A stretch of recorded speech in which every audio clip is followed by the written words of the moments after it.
Il est 23 h à Abidjan et partout en Côte d'Ivoire. Bienvenue dans cette édition. À la une ce soir, la rencontre entre la première dame Dominique Ouattara et les femmes leaders de Côte d'Ivoire. Épouses d'ambassadeurs, femmes leaders, ministres sont allées présenter leurs vœux de nouvel an à la première dame de Côte d'Ivoire. Le CITA 2018 est lancé. L'événement aura lieu du 27 au 1er mai prochain. Du 27 au 1er mai prochain, il s'agit donc, selon le ministre du Tourisme, Siandou Fofana, de faire de la Côte d'Ivoire une destination des plus prisées. Du sport également dans ce journal. Hier lundi, les membres du cabinet du ministère du Sport et Loisirs, présidents de fédérations sportives, groupements sportifs et journalistes se sont retrouvés au Palais des Sports, ce pour échanger. Voilà pour les titres, nous en parlerons longuement dans ce journal, mais avant, je vous le disais tantôt, la rencontre entre la première dame de Côte d'Ivoire, Dominique Ouattara, et les femmes leaders de Côte d'Ivoire, épouses d'ambassadeurs, femmes leaders, ministres, sont allées présenter leurs vœux de nouvel an à la première dame de Côte d'Ivoire, Dominique Ouattara, par ailleurs présidente de Children of Africa, qui a à l'occasion annoncé l'inauguration prochaine de l'hôpital mère-enfant de Bingerville. Ce sera donc dans le mois de mars 2018. Et on écoute la première dame de Côte d'Ivoire. Concernant 2018, je suis heureuse de vous annoncer que l'hôpital mère-enfant de Bingerville sera inauguré au mois de mars prochain à la faveur des 20 ans de la Fondation Children of Africa. Ce nouvel établissement de santé, entièrement équipé d'un matériel de dernière génération, permettra une meilleure prise en charge de nos populations, particulièrement les femmes et les enfants. Et à cet effet, mes chères sœurs, je voudrais vous dire que l'hôpital aura un service de bénévolat qui pourra accueillir les personnes de bonne volonté qui souhaitent donner un peu de leur temps aux enfants qui seront accueillis dans l'établissement. En avril prochain, nous aurons le plaisir d'inaugurer également le centre d'accueil de Soubré pour les enfants victimes de la traite et du travail des enfants. Il est actuellement en cours d'équipement et a été construit par la Fondation Children of Africa. Dès son ouverture, il permettra de recueillir les enfants victimes pour leur donner un foyer d'accueil.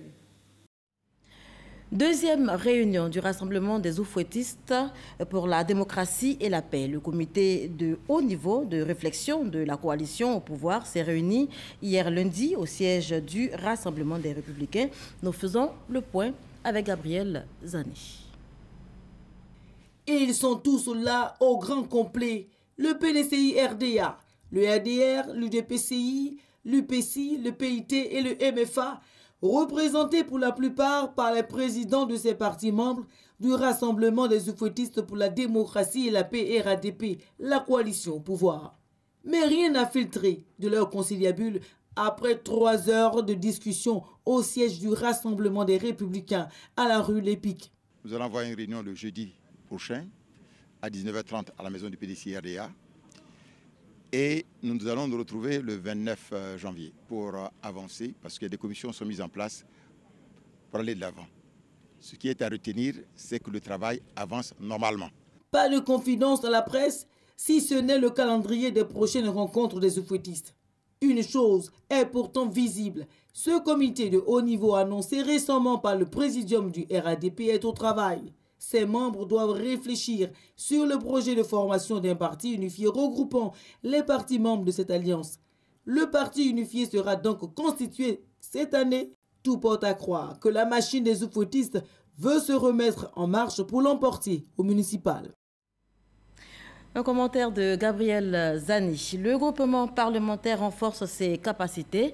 Les députés de Côte d'Ivoire étaient récemment en séminaire à Grand-Bassam. Il était question pour eux de s'outiller pour mieux mener leur mission. Et c'est avec Abou Sanogo qu'on en parle. Penser l'avenir du groupe parlementaire PDCI-RDA. C'est l'objectif de la 3e journée parlementaire du groupe parlementaire PDCI-RDA. Une journée qui bénéficie de l'appui de la Fondation Konrad Adenauer et qui vise à renforcer les capacités de tous les députés membres du groupe parlementaire PDCI-RDA afin de les amener à être plus efficaces dans leur mission de représentation du peuple et de jeter un regard rétrospectif sur l'année 2017. L'année 2017 nous aura surtout permis de renforcer le dialogue avec les dirigeants de la Fondation Konrad Adenauer pour la consolidation de notre coopération débutée depuis plusieurs années. Ainsi, pour son programme de 2018, la Fondation Konrad Adenauer réalisera plusieurs sessions de renforcement des capacités des responsables du parti au travers du secrétariat exécutif, du groupe parlementaire, des structures spécialisées des femmes et des jeunes, de la direction des élections et des délégués départementaux et communaux. Chers honorables, la réussite de votre mission permettra au PDCI-RDA de consolider son assise dans le paysage politique en Côte d'Ivoire. Et ça, c'est exactement le vœu de la Fondation Konrad Adenauer.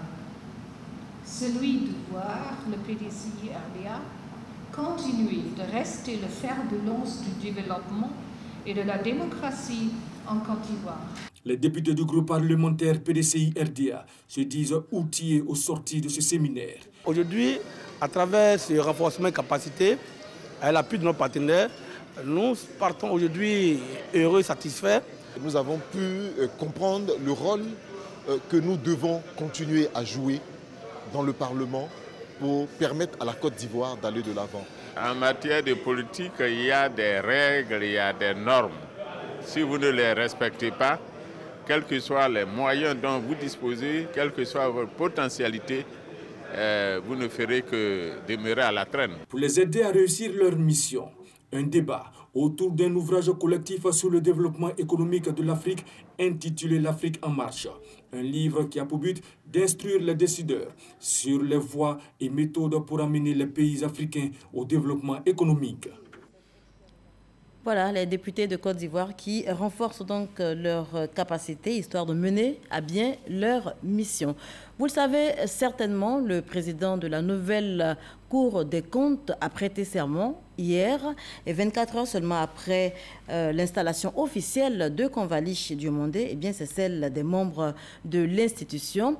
Et ces membres de l'institution ont été appelés par le procureur général à faire preuve de probité et de transparence pour le bien des caisses de l'État.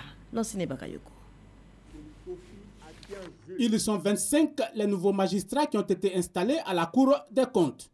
Occasion pour le premier président de cette juridiction financière de faire quelques recommandations d'usage. Je vous exhorte, chacun dans l'intimité de sa conscience et tous ensemble, soudés par les obligations que nous impose notre noble mission, à engager dès maintenant toutes les formations de la Cour dans une marche au galop sur les sentiers exaltants d'une contribution déterminante à la transparence, à la régularité, à la performance et à l'efficacité de la gestion des affaires publiques.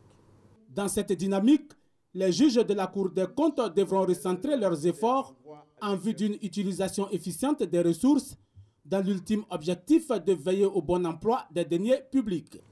Nous devrons jouer pleinement notre partition dans le renforcement de la démocratie en Côte d'Ivoire par l'effectivité de la reddition des comptes et du contrôle. À l'heure du bilan, la juridiction sera très attendue sur la qualité de ses attestations et avis, notamment dans l'exécution des différents projets en faveur des populations. Le traitement des comptes des collectivités publiques et des affaires déférées devant la Cour dans les délais impartis par la loi devra retenir en particulier notre attention. La mise en place de la Cour des comptes résulte d'une directive de l'Union économique et monétaire ouest-africaine adoptée en 2009.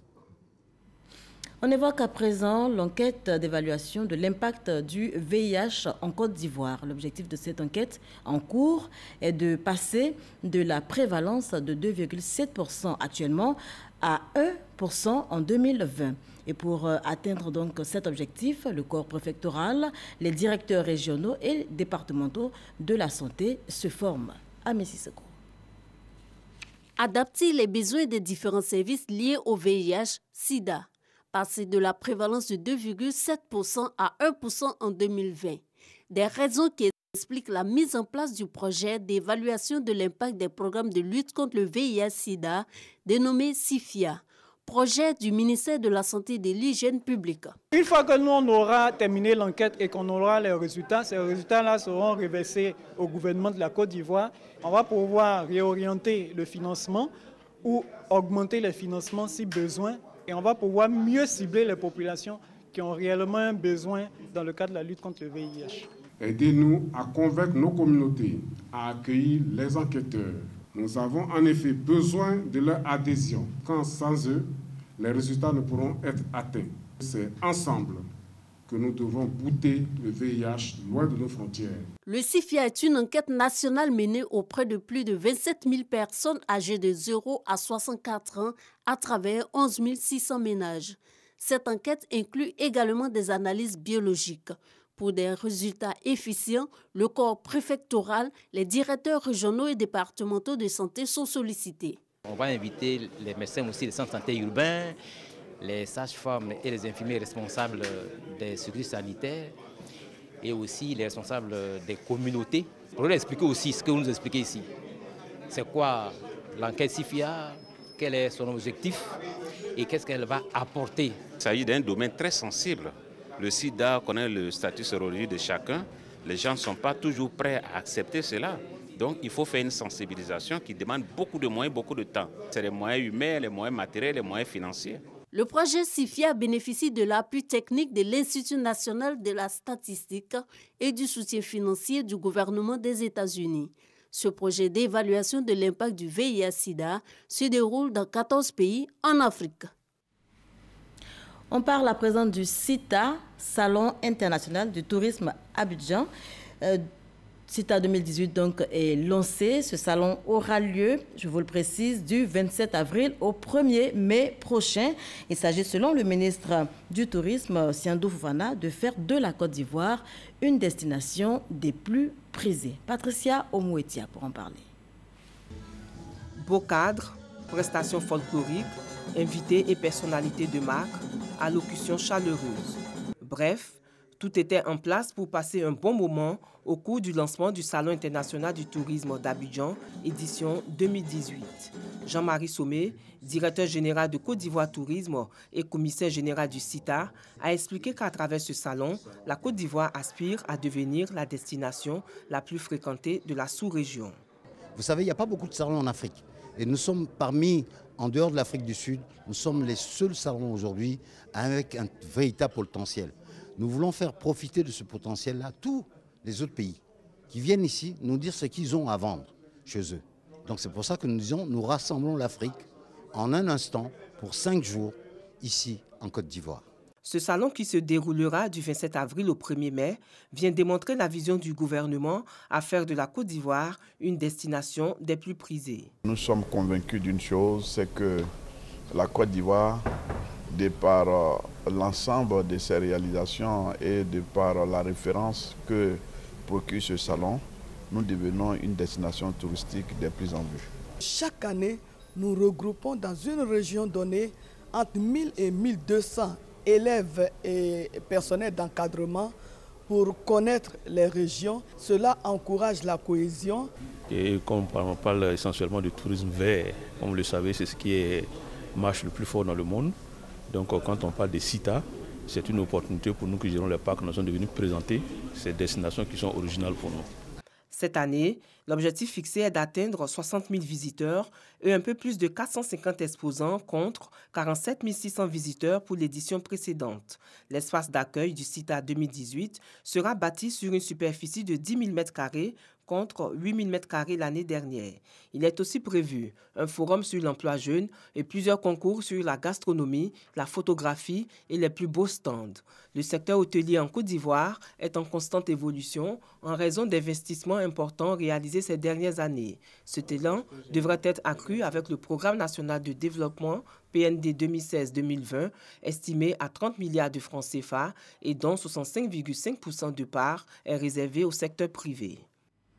Voilà, le CITA, Salon international du tourisme d'Abidjan, édition 2018, se tiendra donc dans quelques mois seulement. Ce sera le 27 avril, du 27 avril donc au 1er mai prochain. Et pour vous donner un petit aperçu de ces richesses culinaires dont nous regorgeons ici en Côte d'Ivoire, je vous conduis tout de suite à Béoumi, c'est dans la région centre du pays. Je vous y conduis à la découverte d'une spécialité ivoirienne, le poisson braisé. Il est 9h au marché de Béoumi, le long des ruelles, des poissons frais en cuisson sur des fourneaux de circonstance. Bienvenue au royaume du poisson braisé. Ici, pas besoin de grands moyens. Cadres, petits travailleurs, élèves, voyageurs, tous peuvent savourer le poisson braisé d'eau douce. C'est la journée, en fait, les femmes braisent le poisson à Béoumi. C'est bien fait. En tout cas, je tire mon chapeau aux dames.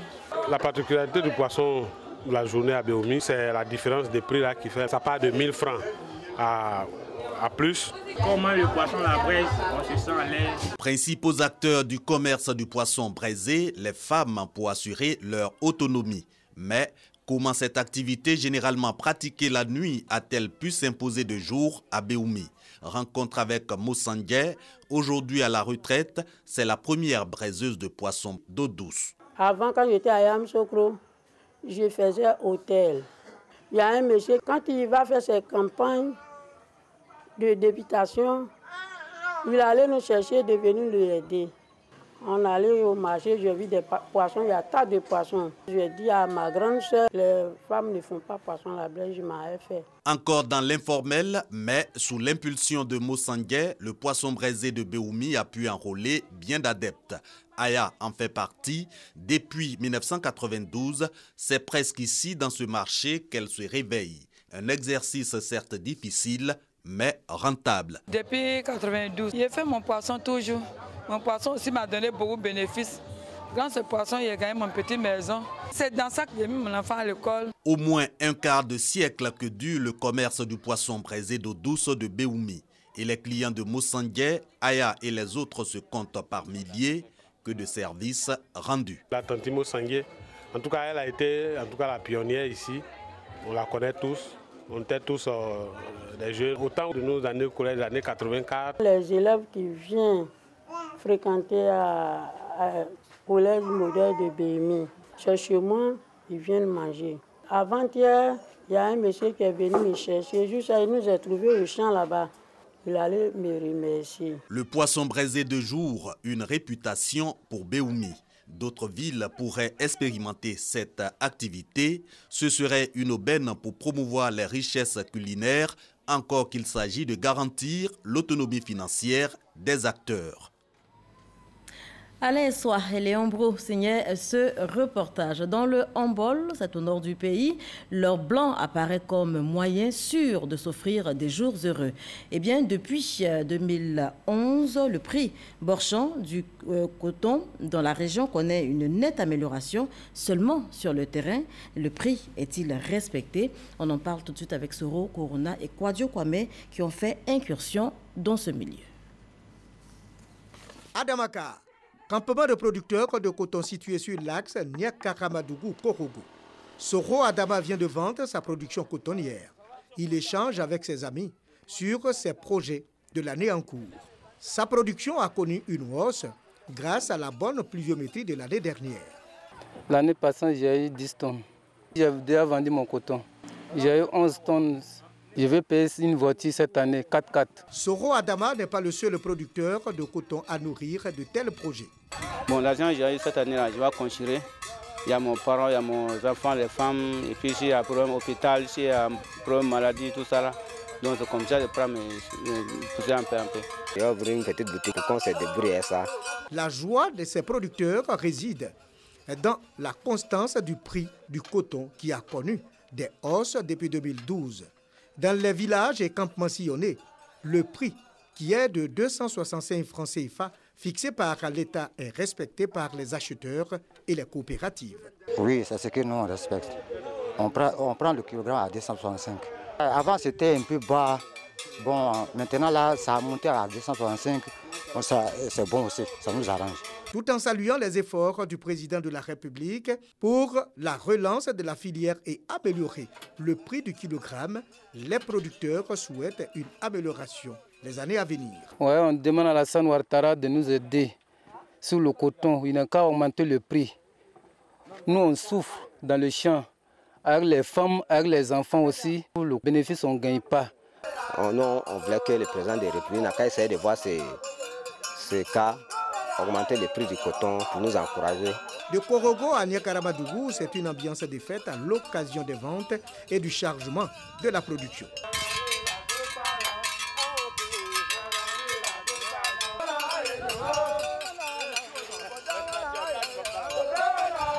La Côte d'Ivoire a produit 328 000 tonnes de coton lors de la campagne précédente.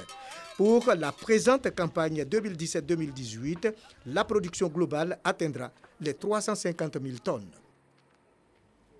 Une autre incursion cette fois donc dans le milieu des éleveurs domestiques, des enclos où l'on élève des ovins. Eh bien, on en trouve de plus en plus ici à Abidjan dans les domiciles, des domiciles que Mahama Traoré a investis pour donc comprendre les motivations de cette nouvelle génération d'éleveurs.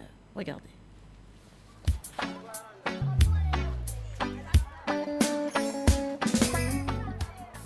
L'histoire de Mohamed Fadiga est celle d'un revendeur de véhicules converti en éleveur passionné.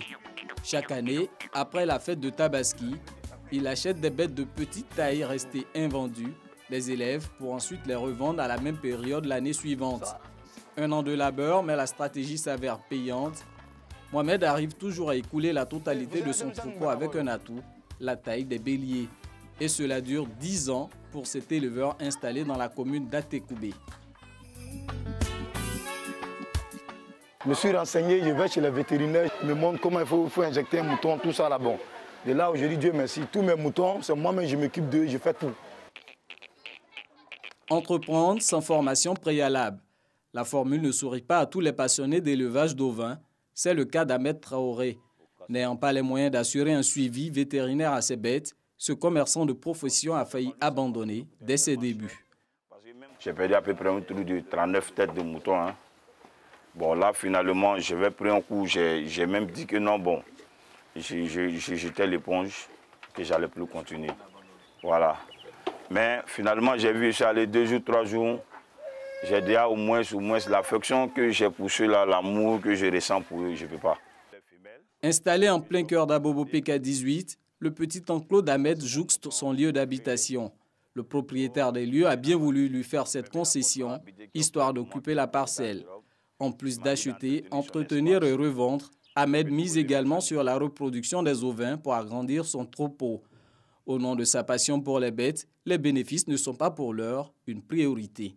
À 2 mois de Tabaski, je n'achète plus de moutons. J'ai fait un point, j'ai investi à peu près 1 million. Si je gagne 300 000 à 400 000 ou 500 000, les dépenses, ça ne m'intéresse pas. Parce que moi, ce qui m'intéresse, je suis avec mes amis. Voilà, quand tu as l'amour de quelque chose, il ne faut pas tenir compte de tes dépenses. Après 2 années d'activité, Ahmed vient d'étoffer son parc de 5 veaux. C'est dire que l'activité est rentable. Comme lui, ils sont de plus en plus nombreux à se lancer dans ce type d'élevage domestique en zone urbaine. L'engouement et le potentiel qu'il regorge n'échappent pas au ministère des Ressources animales et halieutiques. Pour 2018, il est annoncé la mise en œuvre du projet de relance de l'élevage des petits ruminants. La particularité de ce projet, c'est d'installer ou bien de renforcer en termes d'animaux et de suivi technique ceux qui possèdent déjà un élevage ovin. Celui qui a peut-être 20, 30 ovins, chez lui à la maison ou dans un parc, il sera aussi concerné par ce projet. En 2016, la consommation nationale de viande ovine s'élevait à 23 000 tonnes. 61% de ce chiffre, soit environ 15 000 tonnes, est assuré par la production nationale. Le gouvernement espère pour sa part réduire le gap avec le projet de relance de l'élevage des petits ruminants, réduire le gap, mais aussi la dépendance vis-à-vis de l'importation. Une parade pour réussir l'insertion socio-professionnelle des jeunes en Côte d'Ivoire. C'est ainsi qu'apparaissent les technologies de l'information et de la communication. Une question se pose alors: comment, à partir de son téléphone portable, trouver du travail en toute légalité et transparence? Eh bien, l'Agence nationale du service universel et de télécommunications, en collaboration avec l'Union nationale des blogueurs de Côte d'Ivoire, ont lancé une caravane dont nous parlent nos reporters Kader Sogodogo et Soro Okorona. Ce Congo est calligraphe de son état avec Kessedougou. Se connecter sur Facebook à partir de son téléphone portable est la seule facette d'Internet qu'il maîtrise. Grâce à une invitation de l'ANSUT, l'Agence nationale du service universel et de télécommunications, il vient de se former sur les opportunités qu'offre Internet. Il n'y a pas grand-chose, pas une grande connaissance. Simplement naviguer, aller sur Facebook. En Côte d'Ivoire, seulement 22% de la population utilise les TIC, technologies de l'information et de la communication. Pourtant, Internet offre de nombreuses opportunités d'emploi en toute légalité et transparence. Avec Internet, il y a le travail de community management. Ce travail n'existait pas avant. Aujourd'hui, il y a le travail de web marketeur. Aujourd'hui, il y a le travail de web entrepreneur parce que déjà, il y a même le télétravail. Aujourd'hui, plus besoin de se lever pour aller dans un bureau. De chez soi à la maison, on peut travailler aisément et gérer tout ce qu'on a à faire depuis sa maison. Pour accroître le nombre d'utilisateurs des TIC et former la jeunesse sur les offres d'emploi qu'elle engendre, l'ANSUT, l'Agence nationale du service universel et de télécommunications, et l'Union nationale des blogueurs de Côte d'Ivoire ont initié une caravane. L'ANSUT Blog Camp, avec pour thème les TIC pour l'autonomisation de nos communautés, vise également à lutter contre la cybercriminalité qui connaît un essor dans le pays. Sur Internet, on peut travailler comme dans la vie réelle pour avoir son argent de façon légale et de façon licite. Ce n'est pas pour faire la promotion de la cybercriminalité, mais bien au contraire, c'est pour combattre cette cybercriminalité-là. Les jeunes formés saluent cette initiative qui vient comme un moyen pour résorber un tant soit peu l'épineuse question du chômage. L'Internet peut m'aider à réussir même dans la vie, puisque à travers l'Internet, je peux me situer, je peux même avoir des emplois à travers l'Internet. On nous a montré d'autres possibilités pour créer nos petites activités à partir donc de l'Internet. En gros, je dirais que cette formation m'a apporté beaucoup en matière de recherche d'emploi. Après la ville de Fekessedougou qui a abrité la première étape, la caravane d'ANSUT Blog Camp va sillonner 5 villes du pays. Fekessedougou, Béoumi, Daoukro, Taloa et San Pedro. Près de 1000 jeunes seront formés. En Égypte, et ce sera en image, le Parlement prolonge l'état d'urgence instauré depuis avril dernier de 3 mois. Ce dispositif proposé par le président égyptien Abdel Fattah al-Sisi suite à plusieurs attentats meurtriers contre la communauté copte a déjà été reconduit donc plusieurs fois.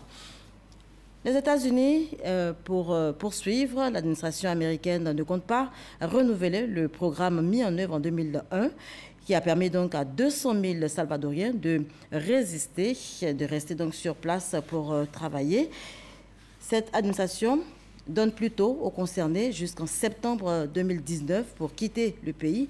Notez que Donald Trump poursuit ainsi sa politique de limitation de séjour des étrangers aux États-Unis. On revient en Côte d'Ivoire pour parler sport et pour terminer. Hier lundi, les membres du cabinet du ministère des Sports et Loisirs, les présidents de fédérations sportives, les groupements sportifs et les journalistes se sont retrouvés au Palais des Sports pour échanger. On fait le point avec Metch Samuel.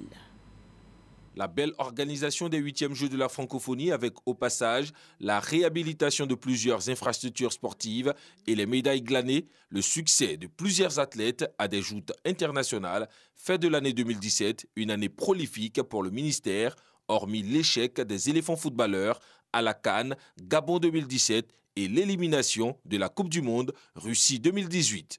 Au vu de tous ces résultats sportifs, le ministre Amichia place cette année 2018 sous le sceau de l'application stricte de la nouvelle loi sur le sport adoptée en séance plénière à l'Assemblée nationale. Nous ne perdons pas de vue que la reconduction des résultats positifs de 2017 ne peut être possible que si nous maintenons la cohésion et la stabilité au sein de nos différentes fédérations sportive.